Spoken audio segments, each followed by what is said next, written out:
Hi. ഒരാളെ തകർക്കാനും ഇല്ലാതാക്കാനും ഏറ്റവും എളുപ്പം സ്വന്തമെന്ന് വിശ്വസിപ്പിക്കലാണ് കേട്ടോ.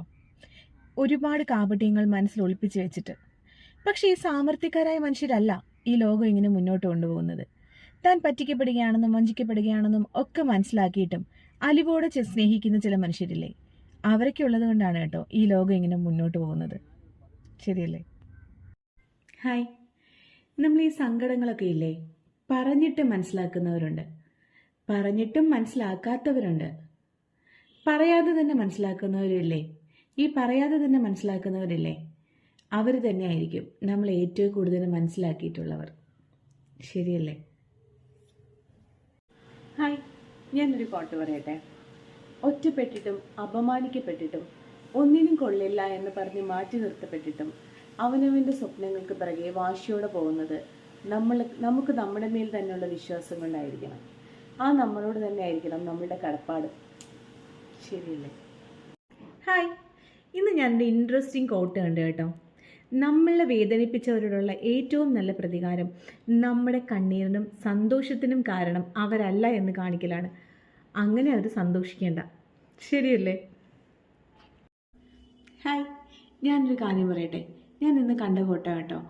നമ്മളെ വേദനിപ്പിച്ചിട്ട് നമ്മളാണ് വേദനിപ്പിച്ചതെന്ന് വാദിക്കുന്ന ചില മനുഷ്യരില്ലേ, അവരെ കണ്ടാൽ നമ്മൾ വിചാരിക്കും ഏറ്റവും വലിയ അഭിനേതാക്കൾ അവരാണെന്ന്. പക്ഷെ അവരുണ്ടല്ലോ, അവരോട് നമ്മൾ വാദിക്കാൻ പോയാൽ അവർ പകൽ വെളിച്ചത്തിലും നമ്മൾ ഇരുട്ടിലും ആയിപ്പോവും. അതുകൊണ്ട് അങ്ങനെയുള്ളവർ നമുക്ക് ഒഴിവാക്കാം അല്ലേ? ശരിയല്ലേ? ഹായ്, ഞാനൊരു കാര്യം പറയട്ടെ.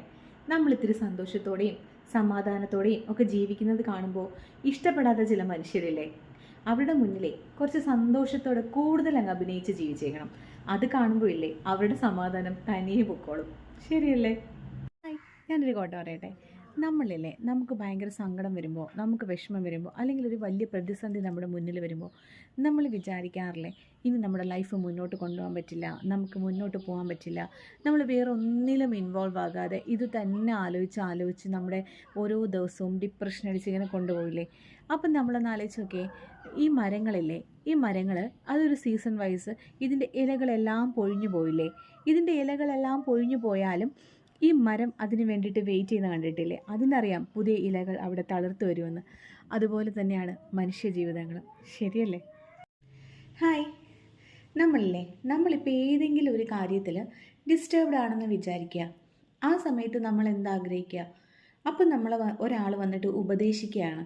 നമുക്ക് ഉപദേശം ഇഷ്ടപ്പെടുമോ? എനിക്ക് തോന്നില്ല കേട്ടോ.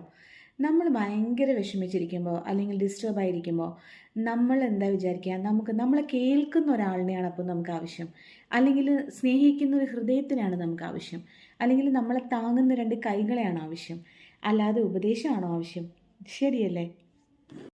ഹായ്, ഞാനൊരു കോട്ട് പറയട്ടെ. നീ മറന്നിട്ടും എനിക്ക് മറക്കാമായിരുന്നിട്ടും ഇപ്പോഴും ഞാൻ നിന്നെ സ്നേഹിക്കുന്നില്ലേ.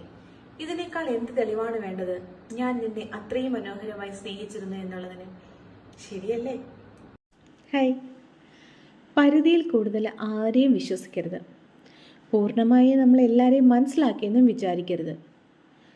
അളവിൽ കൂടുതൽ കൊടുക്കുന്നതിനൊന്നിനും വിലയുണ്ടാവില്ല. അവഗണിക്കപ്പെടുന്ന ഇടങ്ങളിൽ നിന്നുണ്ടല്ലോ, നമ്മൾ അന്തസ്സായി സ്വയം മാറി നിൽക്കണം.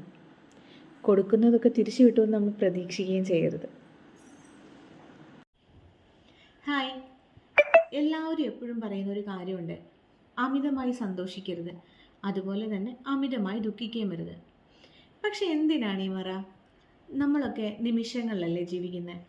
നമ്മൾ എത്ര ശ്രമിച്ചാലും ഒരു നിമിഷമെങ്കിലും നമുക്ക് തിരിച്ചു കൊണ്ടുവരാൻ പറ്റും. അപ്പോൾ സന്തോഷിക്കേണ്ട സമയത്ത് അതിൻ്റെ മൂർധന്യാവസ്ഥയിൽ അത്രയും തീവ്രമായി സന്തോഷിക്കുക. ദുഃഖം വരുമ്പോഴോ അതിൻ്റെ എല്ലാ വേദനകളെയും ഉൾക്കൊണ്ടുകൊണ്ട് ദുഃഖിക്കുക. നമ്മളൊക്കെ മനുഷ്യരല്ലേ?